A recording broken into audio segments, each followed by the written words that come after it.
नमस्कार, न्यूज के इकलौते फैमिली शो न्यूज की पाठशाला में आप सभी का स्वागत है। मैं हूं सुशांत सिन्हा।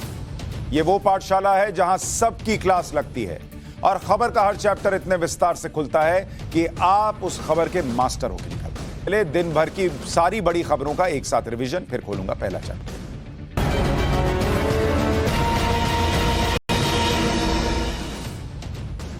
श्रद्धा मर्डर केस में लगातार नए खुलासे हो रहे हैं।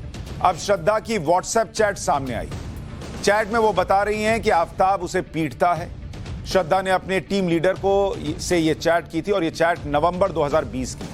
चैट में श्रद्धा लिख रही है कि उसे इतना पीटा गया है कि वो उठ नहीं पा रही है। यह भी खुलासा हुआ है कि श्रद्धा की हत्या के दिन आफताब नशे में था। आफताब ने पुलिस को बताया है कि उसे गांजा का नशा करने की लत है।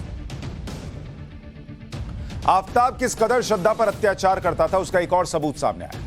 श्रद्धा की एक तस्वीर सामने आई है जिसमें चेहरे पर मारपीट के निशान हैं। 3 दिसंबर 2021 को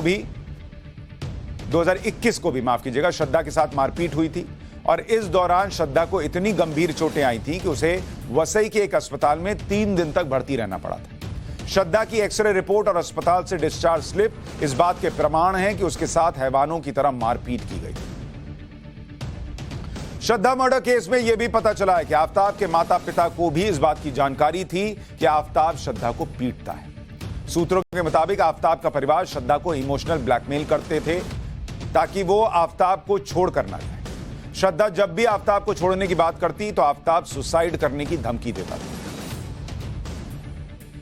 दिल्ली में no money for terror conference हो रही है। इसमें प्रधानमंत्री मोदी ने कहा है कि वो आतंकवाद खत्म होने तक चैन से नहीं बैठेंगे। प्रधानमंत्री नरेंद्र मोदी ने यह भी कहा कि कुछ देशों ने आतंकवाद को अपनी विदेश नीति का हिस्सा बना रखा है। इसी कॉन्फ्रेंस में गृह मंत्री अमित शाह ने कहा कि बांग्लादेश में अल्पसंख्यकों और मंदिरों पर लगातार हो रहे हमले चिंताजनक हैं। अमित शाह ने बांग्लादेश के गृह मंत्री के साथ बैठक के दौरान यह मुद्दा उठाया। काशी और तमिलनाडु के बीच सांस्कृतिक आदान प्रदान को नई ऊंचाई देने के लिए शनिवार को काशी तमिल संगमम का आयोजन किया जा रहा है। कार्यक्रम में शिरकत करने के लिए खुद पीएम नरेंद्र मोदी काशी पहुंच गए। तमिलनाडु से आने वाले मेहमानों के स्वागत के लिए काशी को दुल्हन की तरह सजाया गया है। पीएम मोदी कार्यक्रम का उद्घाटन करने के साथ ही 200 छात्रों के साथ संवाद भी करेंगे। साथ ही तमिलनाडु के 10 संतों को भी सम्मानित किया जाएगा। तो यह हो गया दिन भर की बड़ी खबरों का एक साथ रिवीजन। अब पाठशाला में पहली क्लास, जिसमें आपको बताऊंगा वो फैसला जो आपकी पेंशन बंद करवा सकता है।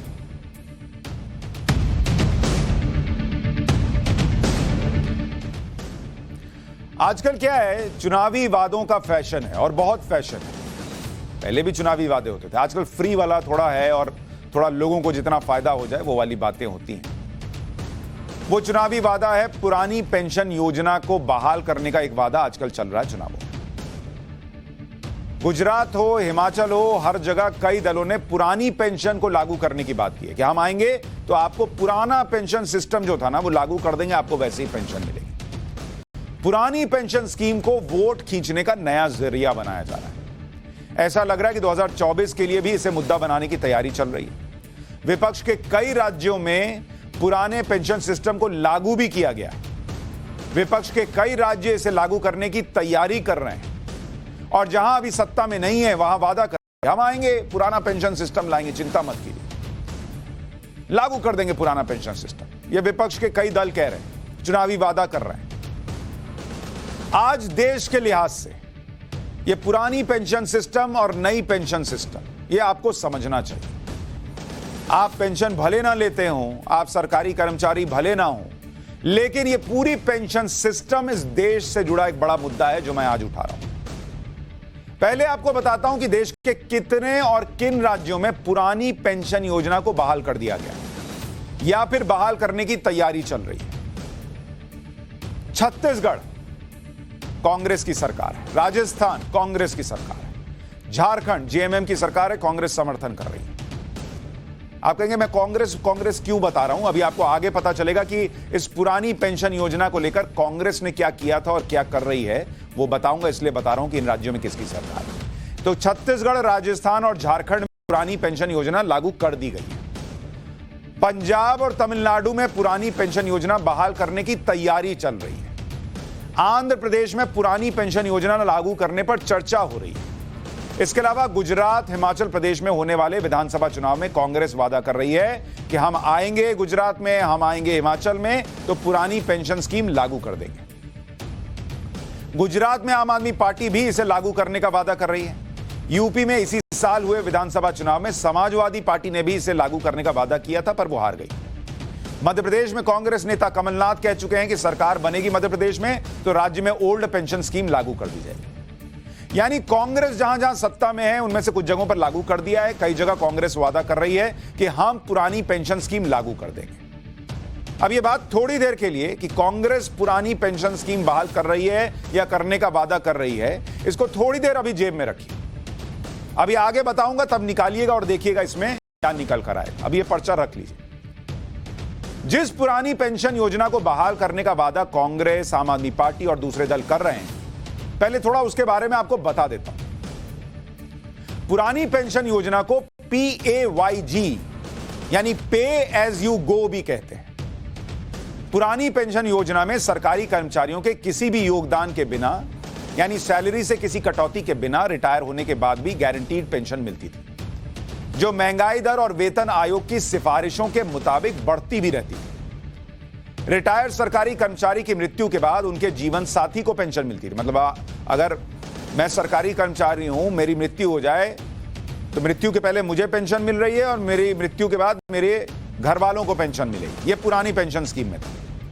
पुरानी पेंशन योजना का आसान मतलब यह हुआ कि रिटायरमेंट के बाद सरकारी कर्मचारी को सरकार आजीवन पेंशन देती रहती है और मरने के बाद परिवार को देती रहती है। लेकिन इस पुरानी पेंशन योजना में एक छोटी सी प्रॉब्लम है। इससे सरकार पर जो आर्थिक बोझ पड़ता है, और उसे सरकार के लिहाज से मत देखना, उसे देश के लिहाज से आपको देखना होगा कि देश पर जो आर्थिक बोझ पड़ता है वो ऐसा पड़ता है कि आने वाले दिनों में ऐसी स्थिति बन जाए कि पेंशन देने के लिए पैसा ना बचे। और ये क्यों कह रहा हूं अभी आपको आगे समझाऊंगा। पुरानी पेंशन योजना को 2004 में तत्कालीन अटल बिहारी वाजपेयी सरकार के दौर में बंद कर दिया गया था। 2004 में बंद हुई थी पुरानी पेंशन योजना। अब 2022 में लोग वादा कर रहे हैं और पुरानी पेंशन योजना लागू कर रहे हैं विपक्ष शासित राज्यों में। नई पेंशन योजना उस वक्त लागू की गई। नई पेंशन स्कीम उन सभी सरकारी कर्मचारियों पर लागू हुई जिन्होंने 1 जनवरी 2004 के बाद नौकरी ज्वाइन की। अब पुरानी और नई पेंशन योजना का थोड़ा अंतर समझिए। पुरानी पेंशन योजना में सैलरी से किसी तरह की कटौती नहीं होती। नई पेंशन योजना में बेसिक सैलरी और डीए से 10% की कटौती की जाती है। पुरानी पेंशन योजना में सरकारी खजाने से पेंशन का भुगतान होता था। नई पेंशन योजना शेयर मार्केट बेस्ड है, इसका भुगतान बाजार पर निर्भर करता है। पुरानी पेंशन योजना में जीपीएफ, जनरल प्रोविडेंट फंड जिसको कहते हैं, उसकी सुविधा होती थी। नई पेंशन स्कीम में जीपीएफ की सुविधा नहीं है। पुरानी पेंशन स्कीम में रिटायरमेंट के समय की सैलरी की आधी रकम पेंशन के तौर पर मिलती थी। नई पेंशन स्कीम में निश्चित पेंशन की गारंटी नहीं है। पुरानी पेंशन योजना में रिटायर्ड कर्मचारी की मृत्यु पर जीवन साथी को पेंशन मिलती थी। नई योजना में पूरी पेंशन राशि कर्मचारी के नॉमिनी को एक साथ मिलती है। पुरानी पेंशन स्कीम में रिटायर्ड कर्मचारियों को हर 6 महीने में महंगाई भत्ता मिलता था। नई स्कीम में यह व्यवस्था नहीं है। पुरानी पेंशन स्कीम में रिटायरमेंट के समय 20 लाख तक की ग्रेच्युटी मिलती थी। नई पेंशन स्कीम में ग्रेच्युटी का अस्थायी प्रावधान है। जो पुराना पेंशन था उसमें जीपीएफ के ब्याज पर टैक्स नहीं लगता था। नई स्कीम में शेयर मार्केट के आधार पर जो पैसा मिलता है उस पर टैक्स देना पड़ता है। पुरानी स्कीम में रिटायरमेंट के समय जीपीएफ में कोई निवेश नहीं करना होता था। नई स्कीम में 60% फंड रिटायरमेंट के समय कर्मचारी को मिल जाता है और 40% सरकार निवेश करती है और उसके आधार पर हर महीने की पेंशन मिलती है। तो ये दोनों सिस्टम का फर्क है। जो लोग नए हैं, जो लोग सरकारी नौकरी के सपने देख रहे हैं, या जो लोग अभी उसके बारे में नहीं जानते, उनको यह अंतर समझ में आना चाहिए कि क्या बेसिक फर्क है। लेकिन अब मैं आपको यह समझाता हूं कि पुरानी पेंशन स्कीम क्यों राज्यों के लिए एक बड़ा बोझ बन जाएगी। अगर ये लोग जो राज्य पुरानी पेंशन स्कीम लागू कर रहे हैं, आपको सुनने में अच्छा लगेगा कि भाई हमको तो वैसे ही मिलेगी पेंशन जैसे 2004 के पहले मिलती थी, जीवन भर मिलेगी, मरने के बाद परिवार को मिलेगी, पैसा नहीं देना होगा लेकिन फिर भी मिलेगी। लेकिन क्या यह स्थिति हो जाएगी कि पेंशन तो होगी लेकिन पैसा अकाउंट में नहीं आएगा? यह क्यों कह रहा हूं, सुनिए। 2020-21 की आरबीआई की एक रिपोर्ट आई, 2020-21 की रिपोर्ट, और आरबीआई की यह रिपोर्ट जो आई, RBI reserve bank of India, इसकी रिपोर्ट क्या कहती है वो आपको सुनना चाहिए बतौर देश के नागरिक। फिर आप फैसला कीजिए, पुरानी पेंशन स्कीम, नई पेंशन स्कीम जो कह रहा है कोई दे देंगे, वो कितना संभव है। हिमाचल प्रदेश, जहां पर अभी चुनाव खत्म हो गया, वहां ओल्ड पेंशन स्कीम लागू करने का वादा किया जा रहा है। कांग्रेस कह रही है हम आएंगे, पुराना पेंशन सिस्टम लागू कर देंगे। तो हिमाचल की स्थिति क्या है? हिमाचल में, एक मिनट, एक काम कीजिए, यहां लिखिए राज्य, उसका रेवेन्यू, कि वहां कितना पैसा जो है वो राज्य कमाता है, पेंशन खर्च, और फिर आपको बताता हूं कि ये कितना प्रतिशत है। ये 4 चीजें आपको अभी बताता हूं। तो हिमाचल प्रदेश, जहां पर अभी चुनाव खत्म हुआ है, जहां कांग्रेस पार्टी कह रही है हम सत्ता में आते हैं आपको पुरानी पेंशन देंगे, इनका जो टैक्स रेवेन्यू है वो है 9,090 करोड़ रुपए। और पेंशन पर कितना खर्च होता है आपको पता है? 7,266 करोड़ रुपए। सीआर, इतना 9,090 करोड़ के रेवेन्यू में 7,266 करोड़ रुपया पेंशन में चला जाता है ऑलरेडी, जो कि टैक्स रेवेन्यू का 79.93% है। तो जहां ऑलरेडी 80% टैक्स पर, पेंशन पे खर्च हो जा रहा है, वहां कांग्रेस पार्टी आ रही है और कह रही है कि हम पुराना ला देंगे ना, चिंता मत कीजिए। अरे देंगे कहां से, ये कोई पूछे? और ये देश में सबसे ज्यादा है। गुजरात, जहां पर कहा गया कि हम सत्ता में आते, कांग्रेस पार्टी कह रही है कि हम जो है वो पुराना पेंशन सिस्टम लागू कर देंगे। यहां का टैक्स रेवेन्यू है 1,05,000, 1,05,000 करोड़, 1,05,000 करोड़। ये गुजरात का आपको बता रहा हूं। और पेंशन पर गुजरात में जो खर्च है वो 16,114 सीआर, जो कि प्रतिशत के लिए हिसाब से लिखा देखिएगा तो करीब 15% के आसपास बैठता है। 15%, ऑलरेडी 15% पर है।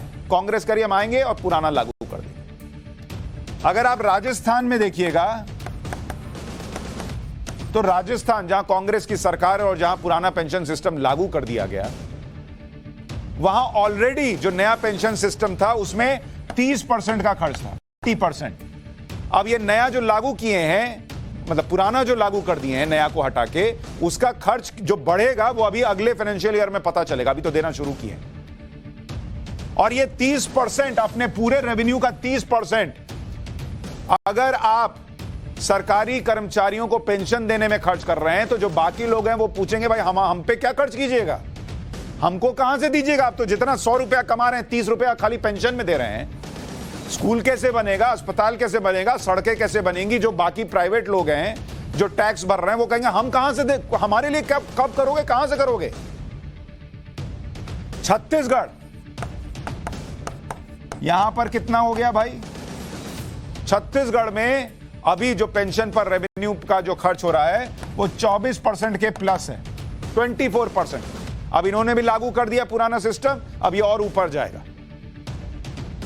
झारखंड में करीब 71% है। आप देखिए झारखंड में इन्होंने लागू कर दिया, झारखंड के अंदर 31% रेवेन्यू का खर्च हो जाता है पेंशन के देने में, और ये पुराना ले आए। अब ये बढ़कर 40% हो जाए तो कोई बड़ी बात नहीं होगी। पंजाब, जहां आम आदमी पार्टी की सरकार है, वहां ओल्ड पेंशन सिस्टम स्कीम लागू करने की तैयारी है। वहां अभी जो टैक्स रेवेन्यू है उसका 34% पेंशन पर खर्च होता है ऑलरेडी, और वहां आम आदमी पार्टी करेगी हम पुराना सिस्टम ले आएंगे जिसमें और खर्चा होगा। ऑलरेडी 34% खर्चा हो रहा है। तमिलनाडु में डीएमके ने ओपीएस लागू करने का चुनावी वादा किया था लेकिन लागू नहीं हो पाया। वहां पर भी 26% से ज्यादा का पैसा रेवेन्यू जो है वो पेंशन पर खर्च होता है। आंध्र प्रदेश में 2019 में वाईएसआर ने ओपीएस लागू करने का चुनावी वादा किया, अभी तक लागू नहीं हो पाया। वहां पर पेंशन पर जो खर्च होता है वो 21% से ज्यादा है। ये राज्यों का हाल है। मोटी रकम पेंशन पर खर्च हो रही है ऑलरेडी न्यू पेंशन स्कीम पर, और ये कह रहे हैं हम पुरानी लागू कर देंगे या कर दे रहे हैं। अरे पेंशन होगी लेकिन पैसा अकाउंट में डालिएगा कहां से? फिर क्या करेंगे? पेट्रोल डीजल पर वैट बढ़ा देंगे, लेकिन वो पेट्रोल डीजल सिर्फ सरकारी कर्मचारी के गाड़ी में तो डलता नहीं हो, तो प्राइवेट में भी डलेगा। तो आपसे चुनाव जीतने के नाम पर ये कहेंगे हम पुरानी पेंशन लाएंगे, फिर वो इधर उधर से टैक्स जुड़ाएंगे, क्योंकि पैसा तो है नहीं देने के लिए, तो जितना पेंशन देंगे नहीं उससे ज्यादा आपसे ले लेंगे। जेब आपकी कटेगी, अपने जेब से नहीं देंगे। और आप सोचेंगे वाह हमको पुरानी पेंशन मिल रही है। अरे पुरानी पेंशन दे रहे हैं, लेकिन आपका बेटा भी कमाएगा, 2-4 बेटे कमा रहे हैं जो सरकारी नौकरी में नहीं होंगे, वो भी टैक्स भर रहे होंगे और ज्यादा भरेंगे क्योंकि टैक्स लेना होगा इनको, अभी तो पैसा ही नहीं है देने के लिए। पेंशन से राज्य सरकारों पर किस तरह से आर्थिक बोझ बढ़ता है, उस पर स्टेट बैंक ऑफ इंडिया की एक रिपोर्ट है। एसबीआई रिसर्च इको रैप 2021 के मुताबिक 1986 में राज्य सरकारें अपनी कमाई का 8.7% पेंशन पर खर्च करती थी 1986 में। 2021 में राज्य सरकारों का यह खर्चा 8-9% से बढ़कर 25% के ऊपर जा चुका है। कई राज्यों में 30% के प्लस है। पिछले 12 साल में राज्य सरकारों की पेंशन देनदारी 34% ऑलरेडी बढ़ चुकी है। 2021 में राज्य सरकारों का खर्च कमाई के मुकाबले 125% था। मतलब 100 रुपया कमा रहे हैं और इनका खर्च 125 रुपया ऑलरेडी है। मतलब कहां से 25 रुपया लाएंगे? कर्जा लेकर लाएंगे। तो जो कर्जा ले रहा है वो आपसे कह रहा है कि तुम चिंता मत करो ना, हम तुमको देंगे। अरे कहां से दोगे? तुम्हारे घर में दाल नहीं है बनाने के लिए, तुम कर्जा लेकर जो है वो चावल जो है वो बना रहे हो और सूखी सब्जी के साथ खा रहे हो, और हमको कह रहे हो अरे तुम चिंता ना करो, हम आओ मुर्गा खिलाएंगे। अरे कहां से खिलाओगे यार? जिन राज्यों में पुरानी पेंशन योजना को बहाल करने की मांग हो रही है या बहाल हो गई है, उन राज्यों पर कितना कर्ज है ये सुनिए। जो आपसे कह रहे हैं कि अरे हम देंगे ना, इनकी जेब में पैसा है आपको पुरानी पेंशन स्कीम देने के तहत पेंशन देने का। पंजाब, ये अपने स्टेट जीडीपी का 53% कर्ज है इनका, 53% कर्ज है जीडीपी का इनका। राजस्थान, ये करीब 40% के पास आसपास कर्ज में है जीएसडीपी के। बिहार 38% से ज्यादा का कर्ज है जीडीपी का। केरल 37% कर्जा है। उत्तर प्रदेश 35% कर्जा है। झारखंड 33% कर्जा है। आंध्र प्रदेश में 32.5% कर्जा है। डूबे हो कर्ज में और दूसरे को कह रहे हो चिंता मत करो हम और देंगे। कहां से दोगे बॉस? ये देश के नाते पूछना शुरू कीजिए इन लोगों से। और आपको ओल्ड पेंशन स्कीम का ब्रेकअप भी बताता हूं कि पेंशन की रकम कैसे तय होती है। अगर रिटायरमेंट के वक्त, अगर आप देखिए आप रिटायर हो रहे हैं, रिटायरमेंट के वक्त अगर आपकी जो सैलरी है, बेसिक सैलरी अगर आपकी मान लीजिए 10,000 रुपए, तो ओपीएस के तहत बेसिक सैलरी का 50% यानी 5,000 रुपए मंथली पेंशन बनेगा। ओपीएस में कितना मिलेगा? 5,000 रुपए आपको पेंशन मिलेगी। ओल्ड पेंशन स्कीम में पेंशन की रकम समय समय पर बढ़ती भी रहती है। जैसे डीए जो होता है, डियरनेस अलाउंस, आमतौर पर साल में 2 बार जनवरी और जुलाई में बढ़ाया जाता है। तो 4% भी अगर डीए बढ़ा, डीए मान लीजिए 4% का जंप दिया गया, तो 5,000 रुपए की पेंशन बढ़कर ये कितनी हो जाएगी? ये हो जाएगी 5200 रुपए। यानी ओल्ड पेंशन स्कीम में पेंशन की रकम समय के साथ बढ़ती जाएगी और उसी हिसाब से केंद्र और राज्य सरकारों का खर्च भी बढ़ता जाएगा। और आप सुनिए, पेंशन पर खर्च सुनकर आपके दिमाग में फ्यूज उड़ जाएगा। 1991 में केंद्र का खर्च कितना था पता है आपको? पेंशन पर केंद्र खर्च करता था 3,272 करोड़ रुपए। ये 1991 का आपको बता रहा हूं, 3,272 करोड़ रुपए। और आज की तारीख में 2021 में जब न्यू पेंशन स्कीम ऑलरेडी लागू है, बावजूद उसके पेंशन पर कितना पैसा केंद्र खर्च कर रहा है आपको पता है? 2,08,000 और 473 करोड़ रुपए। 2,08,473 करोड़ रुपए न्यू पेंशन स्कीम लागू होने के बावजूद देश खर्च कर रहा है, जो 1991 में 3,272 करोड़ पर था। और अगर 2004 में अटल बिहारी वाजपेयी सरकार न लाई होती तो यह कहां होता, कितने लाख करोड़ होता, आप अंदाजा नहीं लगा सकते। और अगर आप देखेंगे 1991 में राज्यों का देखिए क्या खर्च था, ये तो आपको केंद्र का बताया। 1991 में राज्यों का जो पेंशन का खर्च था वो था 31 यानी 3,131 करोड़ रुपए, ये राज्यों का खर्च था। और 2021 में राज्य कितनी पेंशन दे रहे हैं आपको पता है? ये तो केंद्र दे रहा है अपने कर्मचारियों को 2,08,473 करोड़, राज्य दे रहे हैं 3,86,000 करोड़ रुपए। मतलब इस देश के अंदर राज्य और केंद्र का मिला दीजिए तो करीब 5,86,000 और 8,94 5,94,000 करोड़ रुपए ये इस वक्त देश में सिर्फ पेंशन देने में जा रहा है नई स्कीम के तहत। पुरानी के आते ये कहां पहुंचेगा इसका कोई अंदाजा नहीं। अब कोई मुझे बताए, जो लोग कह रहे हैं हम पुरानी पेंशन दे देंगे और आप भी खुश हैं कि हम ले लेंगे, कितने दिन ले पाइएगा और कितने दिन ये दे पाएंगे? और देंगे तो फिर टैक्स बढ़ाएंगे तो कहां से भरिएगा? जितनी पेंशन आएगी नहीं उससे ज्यादा टैक्स में जाएगी। ओल्ड पेंशन स्कीम पर कंट्रोलर एंड ऑडिटर जनरल, जिसको सीएजी कहते हैं, उसने भी कहा है कि हम अपनी स्टेट फाइनेंस ऑडिट रिपोर्ट्स में लगातार उन फैक्टर हाईलाइट करते हैं जिससे राज्यों की आर्थिक सेहत पर असर पड़ता है।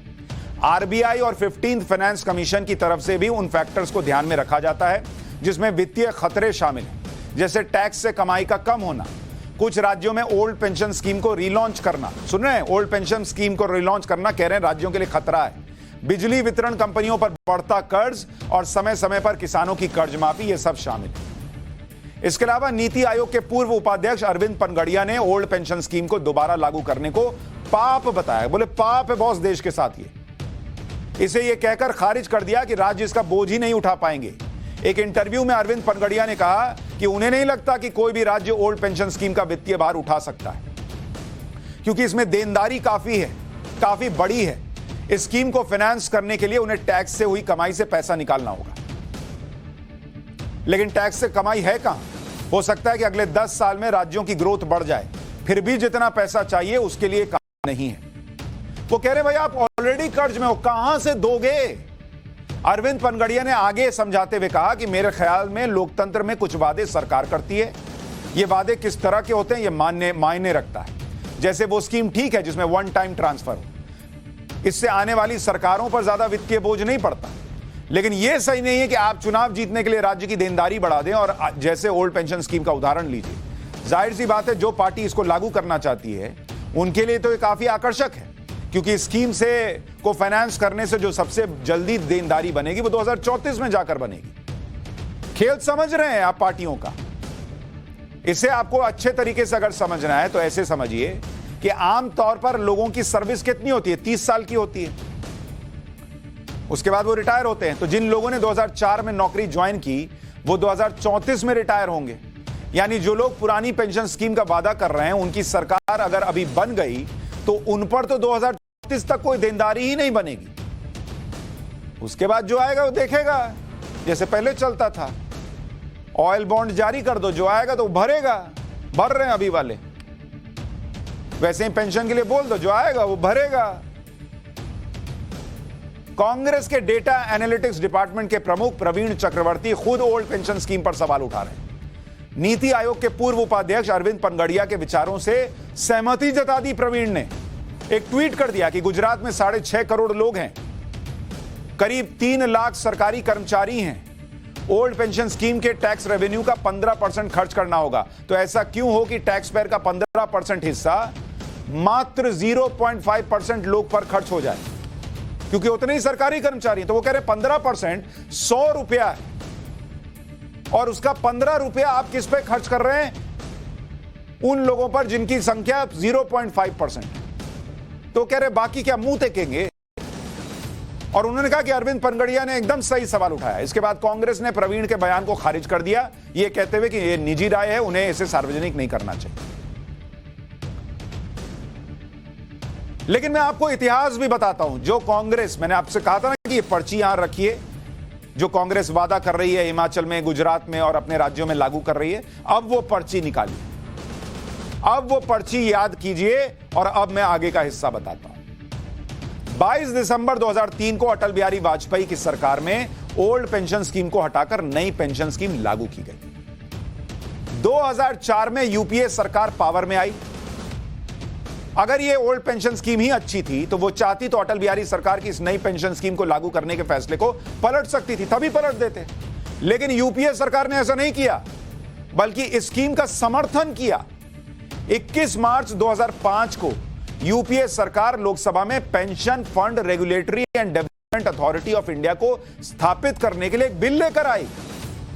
नई पेंशन स्कीम के लिए इस रेगुलेटरी बॉडी को बनाया गया।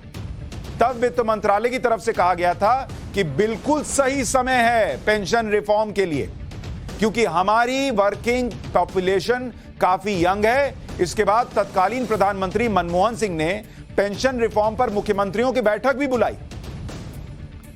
22 जनवरी 2007 को पेंशन रिफॉर्म पर मुख्यमंत्रियों की कॉन्फ्रेंस को संबोधित करते हुए तत्कालीन प्रधानमंत्री मनमोहन सिंह ने कहा कि वित्त मंत्री ने मौजूदा पेंशन स्कीम से जुड़े वित्तीय असर पर काफी गहनता से विचार किया है।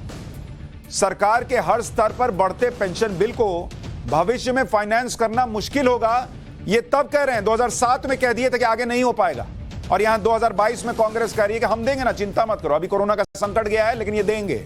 अभी यूक्रेन और रूस युद्ध की वजह से दिक्कतें हो रही हैं दुनिया में, लेकिन ये देंगे। कहां से देंगे? 2007 मनमोहन सिंह क्यों कह रहे थे कि नहीं दे पाएंगे? उन्होंने कहा, मनमोहन सिंह ने, यह देखते हुए कि हमें हेल्थ, एजुकेशन, ग्रामीण इलाकों के विकास पर खर्च करना है। राज्यों में भी आप सब बढ़ती पेंशन देनदारियों का सामना कर रहे होंगे, जिससे आपके संसाधन बेहद सीमित हो जाते हैं। राज्यों के तेजी से विकास के लिए आपको बड़े पैमाने पर फंड की जरूरत है। इसलिए हमको पेंशन देनदारियों के बेहतर मैनेजमेंट की जरूरत है, ताकि राज्यों की वित्तीय सेहत अच्छी रहे। यही वो प्रमुख आधार है जिसकी वजह से पेंशन सिस्टम को बदला गया। यानी कांग्रेस पार्टी, मनमोहन सिंह इस नई पेंशन स्कीम का समर्थन कर रहे थे, इसको लागू कर रहे थे, और आज कांग्रेस पार्टी उल्टे रास्ते पर है। अगर कांग्रेस को लगता है कि ओल्ड पेंशन स्कीम इतनी ही बढ़िया है, तो अटल सरकार के बाद यूपीए सरकार 10 साल थी, पुरानी पेंशन तभी लागू कर देते। लेकिन उसने ऐसा नहीं किया, क्योंकि तब वो सत्ता में थे, जानते थे कि देश पर आर्थिक बोझ बढ़ेगा तो झेलना तो उनको ही है। सत्ता में नहीं है, बोल के आओ, देखेंगे बाद में, फिर अगला आएगा तो करेगा। पुरानी पेंशन स्कीम में दिक्कत क्या है, इसके बारे में भी आपको थोड़ा बता देता हूं। वाजपेयी सरकार में तत्कालीन वित्त मंत्री यशवंत सिन्हा ने पुरानी पेंशन स्कीम को लेकर कहा था कि भारतीय पेंशन स्कीम को लेकर बहुत डिटेल में जानकारी जुटाई है। हर कोई इस बात से सहमत है कि भारत सरकार सैलरी और भत्ते से ज्यादा पेंशन पर खर्च कर रही है। इस वजह से बजट बिगड़ रहा है। इस पर जितनी भी स्टडी की गई, उससे यही निष्कर्ष निकला कि फिक्स्ड पेंशन स्कीम की जगह हमें कॉन्ट्रीब्यूटरी पेंशन स्कीम लानी चाहिए। अब इस स्कीम में क्या दिक्कत है, थोड़ा सुन लीजिए। पुरानी पेंशन स्कीम के लिए जो पैसे चाहिए वो टैक्स की कमाई से देने पड़ते हैं, इससे वित्तीय बोझ बढ़ता है। और पहले लाइफ एक्सपेक्टेंसी जो थी, यानी कितने आप साल जिएंगे, इसकी जो उम्मीद थी, वो रिटायरमेंट के बाद 5-10 साल होती थी। अब ये 25 साल बढ़ गई है।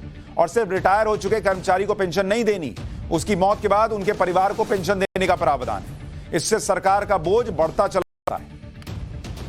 पुरानी पेंशन योजना को लागू करने का वादा राजनीतिक दल क्यों करते हैं, यह आपको उत्तर प्रदेश के पिछले विधानसभा चुनाव में पोस्टल बैलेट के नतीजों से पता चल जाएगा। 2022 में समाजवादी पार्टी को 71% पोस्टल बैलेट वोट मिले थे, जबकि बीजेपी को मात्र 22%। जबकि अमूमन बीजेपी को पोस्टल बैलेट में हमेशा से ज्यादा वोट मिलते हैं, लेकिन यहां उल्टा था। क्यों? चुनाव ड्यूटी पर लगे सरकारी कर्मचारी पोस्टल बैलेट के जरिए ही मतदान करते हैं और वो पुरानी पेंशन योजना का समर्थन करते हुए दिखाई दिए। इसके अलावा मुफ्त वाले वादों का सीधा संबंध चुनाव जीतने से भी है। 1987 से 2019 के बीच 21 चुनावों में कर्ज माफी का ऐलान किया गया है और आपको सुनकर हैरानी होगी कि कर्ज माफी का ऐलान करने वाली पार्टियां 21 में से 17 बार चुनाव जीती। 21 में 17 बार। अब आप सोचिए कि अगर ये पुरानी पेंशन स्कीम आपके लिए, देश के लिए अगर घातक हो सकती है तो फिर भी उसका वादा क्यों किया जा रहा है? और जो वादा कर रहे हैं उनसे पूछिए दोगे कहां से? और अब अगले चैप्टर की बात। अंतरिक्ष की दुनिया में आज भारत ने एक इतिहास रच दिया है, उसका चैप्टर।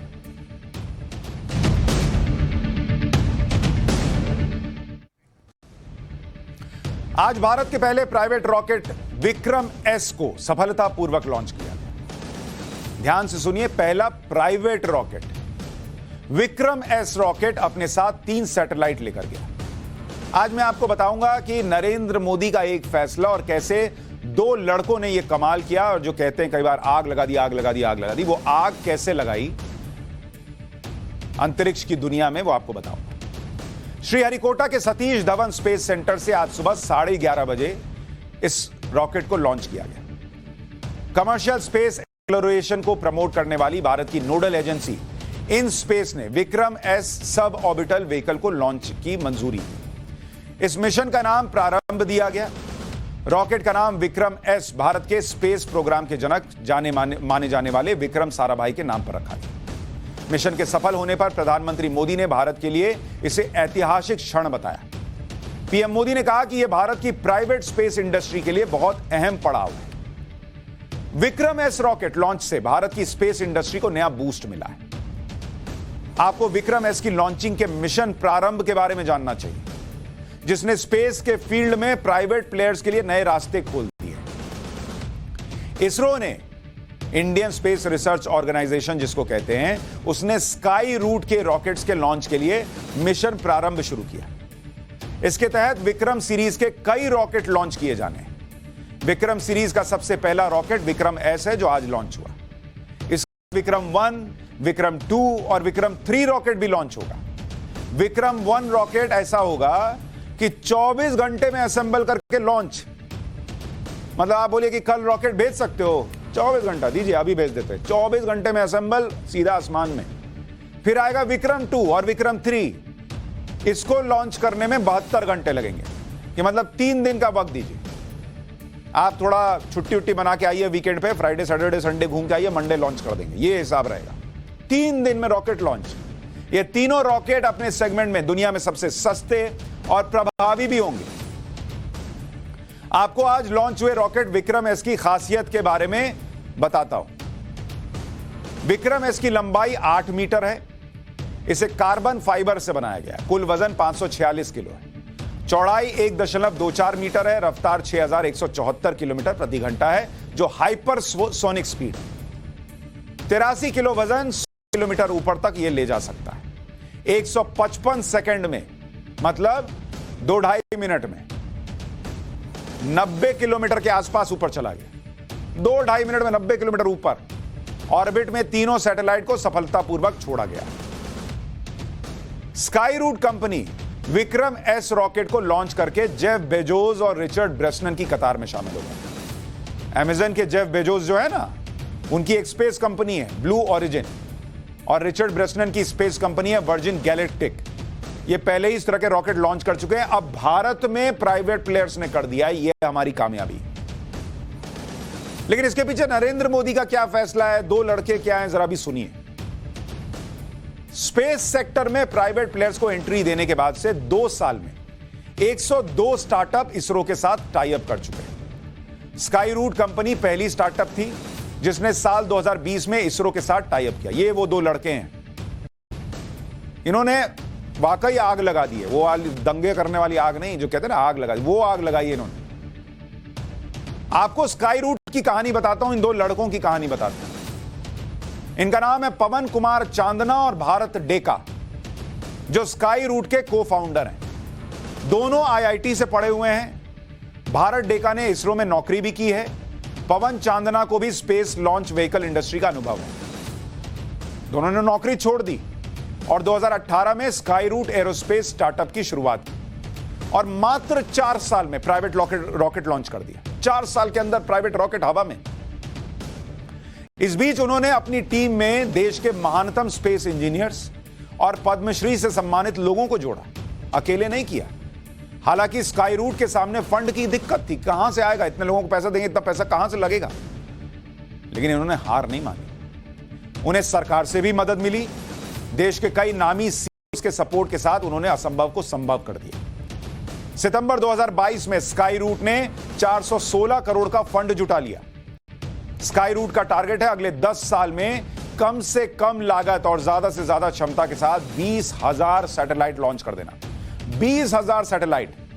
और ये कह रहे हैं दोनों लड़के कि इतना सस्ता कर देंगे सैटेलाइट लॉन्च करना कि जैसे आप टैक्सी बुक करते हैं, कैब बुक करते हैं, उतना आसान हो जाएगा कि आप सैटेलाइट जो है भेज दीजिए।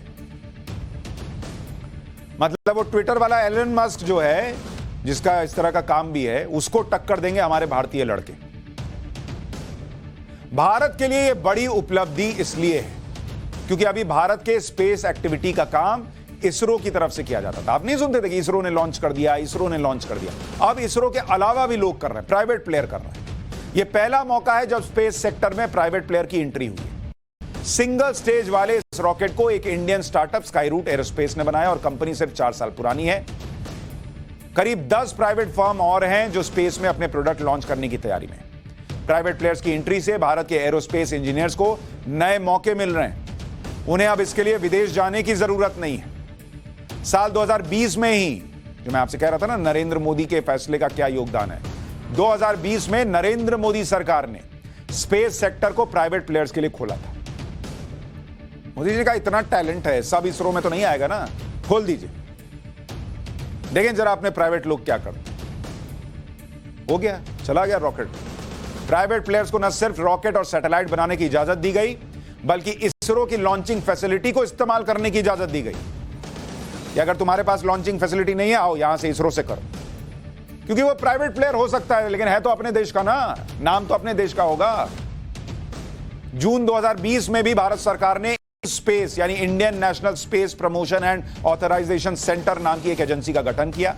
यह एजेंसी इसरो और प्राइवेट प्लेयर्स के बीच कोऑर्डिनेट करती है। इन स्पेस प्राइवेट कंपनियों के स्पेस से जुड़े प्रोजेक्ट प्रमोट करती है, उन्हें परमिट देती है, प्राइवेट सेक्टर की स्पेस एक्टिविटी पर नजर भी रखती है। अभी तक प्राइवेट प्लेयर्स की तरफ से इन स्पेस को 150 से ज्यादा आवेदन मिल चुके हैं। भारत की स्पेस इंडस्ट्री के बारे में थोड़ा सा सुन लीजिए। 2019 में यह 57,200 करोड़ रुपए की थी। 2025 तक 1 लाख करोड़ की हो सकती है। अभी ग्लोबल कमर्शियल स्पेस में भारत की जो हिस्सेदारी है वो 2% की है। 2025 तक कह रहे हैं ये 4% बढ़ जाएगी, 6% हो जाएगी, जो बढ़ी है। आजादी के बाद से इस तरह का जंप शायद ही देखने को मिला। स्पेस इंडस्ट्री में आज दुनिया की सबसे बड़ी कंपनी एलन मस्क की स्पेस एक्स है। वही ट्विटर वाला भाई यही है, एलन मस्क। एलन मस्क ने 2002 में स्पेस एक्स कंपनी शुरू की थी। स्पेस एक्स को अमेरिकी सरकार से 40,800 करोड़ से ज्यादा का फंड मिला। अब तक स्पेस एक्स ने 190 रॉकेट लॉन्च किए हैं। 152 रॉकेट्स की सफलतापूर्वक लैंडिंग भी कराई। इनका रॉकेट जाता है, वापस भी आता है। 126 रॉकेट्स को दोबारा से स्पेस में लॉन्च किया है। 2006 से अब तक 5 बार रॉकेट लॉन्च मिशन फेल हुआ है। आज स्पेस एक्स की कुल वैल्यू 10 लाख करोड़ से ज्यादा की।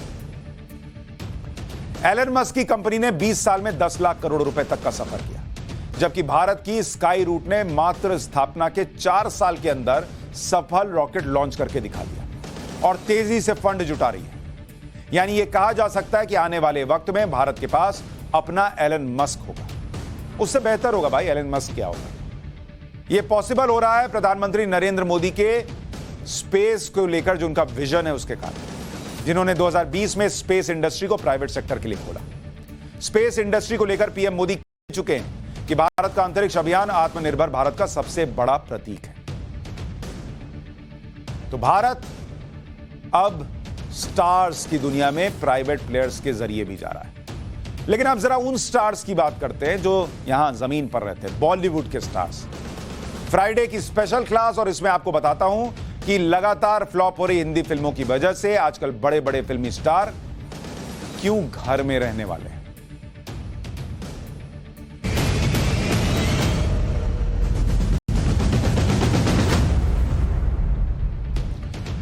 क्या है कि एक दौर था, फ्राइडे आता था, फिल्में रिलीज होती थी, एक्टर से लेकर प्रोड्यूसर सब बम बम, फिल्म आ रही है, पैसा आएगा। दर्शक सिनेमा हॉल में फर्स्ट डे फर्स्ट शो चलेगा, फर्स्ट डे फर्स्ट शो, पहले बुक कर ले भाई टिकट, ये सब चलता था। लाइन लगी हुई है, सिंगल थिएटर होता था और लाइन, मल्टीप्लेक्स में भी लाइन, लोग जाके पॉपकॉर्न खरीद रहे हैं, कोल्ड ड्रिंक ले रहे हैं, चलो जल्दी बैठो ऐड आएगा, धूम्रपान सेहत के लिए हानिकारक है, वहां से देखना, ये सब चल रहा था। लेकिन अब दौर गायब हो रहा है। अब फ्राइडे को एक्टर डायरेक्टर प्रोड्यूसर का ना दिल धक धक कर रहा है। फिल्म चलेगी, फ्लॉप होगी, चिंता बनी रहती है, पहले भी थी, अब ज्यादा बढ़ गई है। पिछले कुछ समय से जिस स्पीड से हिंदी फिल्में फ्लॉप हो रही हैं, उसकी वजह से बॉलीवुड अपने सबसे मुश्किल दौर से गुजर रहा है। और नौबत यहां तक आ गई है कि फिल्म स्टार फिल्मों से कुछ दिनों का ब्रेक लेने की तैयारी कर रहे हैं। कुछ स्टार अपनी महंगी फीस को कम करने का ऑफर दे रहे हैं। सुन रहे हैं, महंगी फीस, जो कहते थे 1 रुपया कम नहीं बाहर, वो लोग कह रहे हैं कि अच्छा चलो कम कर देंगे। कई स्टार्स के बारे में ऐसी खबरें आ रही हैं। आजकल बड़ी बजट और बड़े स्टार वाली फिल्मों में एक्टर का बजट ही 40 से 50% का हो जाता था। कह रहे नहीं, हम कम में काम चलाएंगे, आप बनाइए, फिल्म बनाइए। बॉलीवुड की फिल्में मुश्किल दौर से गुजर रही हैं। पिछले 10 महीने में, सुनकर आपको हैरानी होगी, पिछले 10 महीने में सिर्फ 3 फिल्में हिट या सुपर हिट हुई, जबकि 35 से ज्यादा फिल्में फ्लॉप या डिजास्टर साबित हुई। अब आपको समझ में आया क्यों दिल धक धक कर रहा है, क्यों ये लोग थोड़ा आराम कर लेते हैं, थोड़ा फीस कम कर देते हैं वाले मोड में। अरे फिल्म चल ही नहीं रही, तुमको पैसा देगा कौन? लोग है तो जो लगा रहा है वो पैसा चाहेगा भी ना भाई। और इसमें बड़े बड़े स्टार हैं, आमिर खान से लेकर अक्षय कुमार तक, अमिताभ बच्चन से लेकर अजय देवगन तक, रणवीर सिंह से लेकर रणबीर कपूर तक, जिनकी फिल्में जो हैं वो गच्चा दे जा रही। सब टेंशन में, पूरी की पूरी हिंदी फिल्म इंडस्ट्री बहुत डरी हुई है। एक टाइम था जब इंडस्ट्री के प्रोड्यूसर सुपरस्टार से डरा करते थे कि महंगी फीस होगी, कैसे देंगे, इतना नखरा रहता है, कैसे देंगे, ऐसा वैनिटी वैन चाहिए, ऐसा तामझाम चाहिए, सब झेलना पड़ता था। लेकिन अब उनकी फिल्म चल ही नहीं रही। अच्छा, उधर साउथ के सुपरस्टार की फैन फॉलोइंग उत्तर भारत में भी बढ़ती चली जा रही है। लोगों को उनकी फिल्में भी बहुत पसंद आ रही हैं। इन सारी बातों को देखते हुए हिंदी फिल्म इंडस्ट्री में चिंतन का दौर शुरू हो गया कि फिल्म नहीं चलने का कारण सुपरस्टार का व्यवहार बदल रहा है। अभी हाल में आमिर खान ने कह दिया कि वो फिल्मों से ब्रेक ले रहे हैं और कहा कि परिवार के साथ थोड़ा वक्त बिताना चाहता हूं। बॉस, आमिर खान ने 35 साल के करियर में कभी ब्रेक ही नहीं लिया। जब बच्चे छोटे थे तब उनके साथ वक्त बिता नहीं पाए, और अब कह रहे हैं कि मैं ब्रेक ले रहा हूं। एक के बाद एक हिट फिल्में देते रहे, उस आदमी ने अचानक ब्रेक लेने का फैसला क्यों कर लिया, इसके बारे में आगे आपको बताऊंगा। लेकिन पहले आमिर खान को सुनिए जो उन्होंने कुछ दिन पहले दिल्ली में एक इवेंट के दौरान कहा था। I was supposed to do a film after Lal Singh. I was supposed to do a film called Champions. And it's a wonderful script. It's a beautiful story, and it's a very heartwarming and lovely film. But I feel, I want to take a break. I want to be with my family. I want to be with my mom, with my kids. I feel I've been working for 35 years, and for these 35 years, I have single-mindedly been focused on my work, and I feel that it's not fair to people who are close to me, and it's not fair to me also in many ways. So this is the time that I feel I'd like to. कितनी अच्छी बातें कर रहे हैं कि परिवार को वक्त देना चाहता हूं। ये समझने में 35 साल लग गए। लेकिन आमिर खान के इस फैसले पर सवाल भी उठ रहे हैं। क्यों भाई? क्योंकि उन्होंने फिल्में प्रोड्यूस करना नहीं छोड़ा। वो चैंपियंस नाम की फिल्म प्रोड्यूस कर रहे हैं। आमिर के मुताबिक चैंपियंस की स्क्रिप्ट अच्छी है, बहुत बढ़िया फिल्म है, ये फिल्म उन्हें करनी थी, लेकिन वो ब्रेक ले रहे हैं। लेकिन सवाल यह है कि जब प्रोड्यूसर के तौर पर आमिर खान सक्रिय हैं, तो फिर प्रोफेशनल ब्रेक का मतलब ही क्या रहा? दरअसल कुछ लोगों को लगता है कि आमिर खान ने यह फैसला इसलिए लिया क्योंकि हाल में उनकी फिल्में लगातार पिट गई। इसी साल एक तो लाल सिंह चड्ढा गई, जिसकी लागत 180 करोड़ रुपए बताई गई, लेकिन इसका वर्ल्ड वाइड कलेक्शन पूरे दुनिया में मिलाकर मात्र 130 करोड़ रहा। 50 करोड़ का लॉस। 2018 में आमिर खान की फिल्म आई ठग ऑफ हिंदुस्तान। इसकी लागत 310 करोड़ रुपए थी। फिल्म ने पूरे दुनिया में मिला के 320 करोड़ रुपए कमाए, मात्र 10 करोड़ रुपए का प्रॉफिट। अब ये बॉलीवुड वाले 10 करोड़ का क्या, इधर से झाड़ेंगे गिर जाएगा। वो 10 करोड़ कमाने के लिए फिल्म थोड़ी बनाते हैं, वो भी आमिर खान को लेकर। तो चर्चाएं चल रही हैं कि फिल्में नहीं चल रही, तो भाई साहब जो है वो परिवार को वक्त देने के लिए ब्रेक ले रहे हैं। हिट और फ्लॉप का फॉर्मूला क्या होता है? जैसे मान लीजिए आप कहेंगे कि भाई 10 करोड़ तो कमा रहा है, लेकिन बॉक्स ऑफिस का अपना एक क्राइटेरिया है। हिट और फ्लॉप ये कैसे तय होता है? मान लीजिए कि अगर 100 करोड़ की फिल्म है, 100 करोड़ की फिल्म है जो बनी है। अब अगर कमाई जो है उसको देखिए, अगर कमाई 100 करोड़ से कम है, यानी जितना लगा उससे कम हुआ, तो इसका मतलब फ्लॉप है, खत्म। जैसा अभी लाल सिंह चड्ढा के साथ हो गया, 180 करोड़ लगा, 130 करोड़ कमाया, फ्लॉप।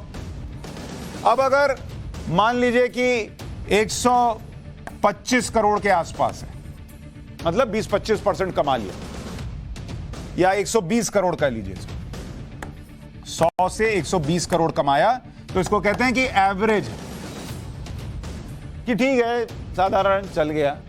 अब ये बड़े बड़े स्टार साधारण के लिए नहीं करते ना, इतना इनका टेंट्रम ये सब वो सब होता है, वो 100 और 20 करोड़ कमाओ।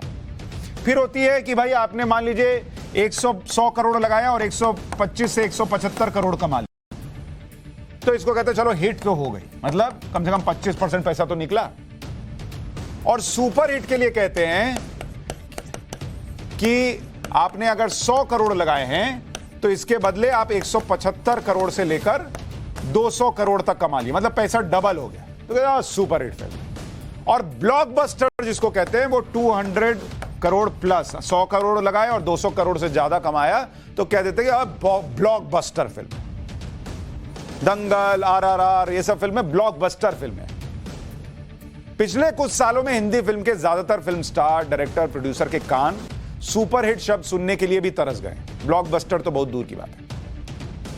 अब अगर आप सोचिए आमिर खान 1.5-2 साल का ब्रेक लेंगे और उसके बाद कोई फिल्म शुरू करेंगे, तो फिल्म को बनने में भी वक्त लगेगा। उनकी फिल्मों में तो टाइम लगता है 1.5-2 साल, यानी आमिर खान की अगली फिल्म 3 से 4 साल बाद आएगी। अब यहां आमिर खान की उम्र क्या है? आमिर खान अभी ही 57 साल के हैं, 57 ईयर्स के, और इस हिसाब से जब उनकी अगली फिल्म आएगी तो वो 61 साल के हो चुके होंगे। यानी आमिर खान के लिए अब हीरो के तौर पर वापसी करना आसान नहीं होगा। इसी तरह से अगर दूसरे बड़े सुपरस्टार्स की उम्र देखिए, सलमान खान 56 साल के हो चुके हैं, शाहरुख खान 57 साल के हैं, अजय देवगन 53 साल के हैं, अक्षय कुमार 55 साल के हैं। ये सब 50s में, और पैसा जो है फिल्मों से आ नहीं रहा। अक्षय कुमार की इस साल 4 फिल्में आई, जिनमें से चारों फ्लॉप हो गई। हाल ही में एक कार्यक्रम में अक्षय कुमार ने माना कि दर्शक को अब कुछ अलग और नया कंटेंट चाहिए। उन्होंने कहा कि हिंदी फिल्म इंडस्ट्री के लोग, दर्शकों को उनकी पसंद का कंटेंट देना होगा। हमें इस बात पर विचार करना होगा कि हम किस तरह का कंटेंट बना रहे हैं। अब तक जो बनाया गया है उसे छोड़कर आगे कुछ नया और बेहतर फिल्म बनानी होगी। कोरोना के दौरान OTT प्लेटफॉर्म पर अलग अलग तरह के कंटेंट आने की वजह से लोगों की पसंद बदल गई है। अक्षय कुमार ने यह तक कह दिया कि उन्हें अपनी फीस 30 से 40% तक कम करनी होगी।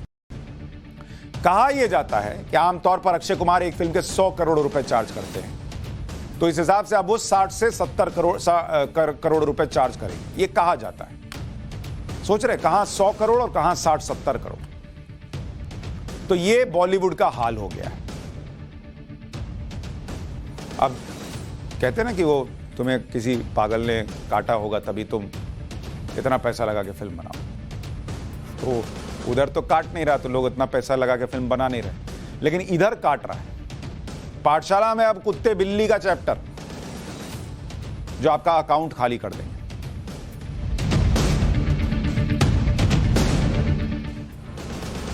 पिछले कई महीने से कुत्तों के आतंक की लगातार बातें मैं आपको बता रहा हूं, क्योंकि आए दिन कोई ना कोई ऐसी घटना कहीं ना कहीं से आ जाती है कि कुत्ते ने अटैक कर दिया, कुत्ते ने किसी को काट लिया, लोग भी डरे सहमे हुए हैं। सिस्टम भी कुछ एक्टिव हुआ है हमारी खबरें दिखाने के बाद। कहीं कहीं नियम बनाए जा रहे हैं, फाइन भी लग रहा है, लेकिन कुत्तों के काटने की घटनाएं अभी रुकी नहीं। आपको इसी हफ्ते नोएडा का एक वीडियो दिखाता हूं। नोएडा की एक सोसाइटी की लिफ्ट आपको दिख रही है। एक बच्चे पर कुत्ता अटैक कर देता है और उसका हाथ नोच लेता है। 6 साल का यह बच्चा अपनी मम्मी के साथ स्कूल से लौट रहा था। फ्लैट में आने के लिए उसने बेसमेंट से लिफ्ट में एंट्री की। इसी बीच एक और फ्लैट ओनर भी अपने कुत्ते के साथ लिफ्ट में आ गया। डॉग ओनर के हाथ में डंडा भी था, लेकिन कुत्ते ने बच्चे पर हमला कर दिया और 3 जगह दांत मार दिए। बच्चा रोने लगा, उसकी मां सहम गई। बाद में पता चला कि डॉग ओनर जबरन लिफ्ट में कुत्ते को लेकर आया था। कुत्ते के मुंह में मजल, जो मैंने आपको बताया ना वो मजल लगाते हैं कि काटना, वो मजल भी नहीं लगा हुआ था। कुत्ता हमला भी करता तो काट नहीं पाता, कम से कम मजल होता तो वो भी नहीं। बाद में घायल बच्चे को इलाज के लिए ले जाया गया और उससे 4 इंजेक्शन लगे। बाद में डॉग ओनर के खिलाफ केस दर्ज करवाया गया। देख रहे कैसे बच्चे पर अटैक कर दिया। अब यहां एक बात है कि डॉग ओनर अपनी जिम्मेदारी समझ नहीं रहे। इतना प्रोग्राम दिखा रहे हैं कि जैसे किसी के बच्चे को आप काट रहे हैं। आपके लिए आपका जानवर बच्चा है, दूसरे को काट लेगा तो उसका तो अपना बच्चा है भाई, वो क्या करेगा।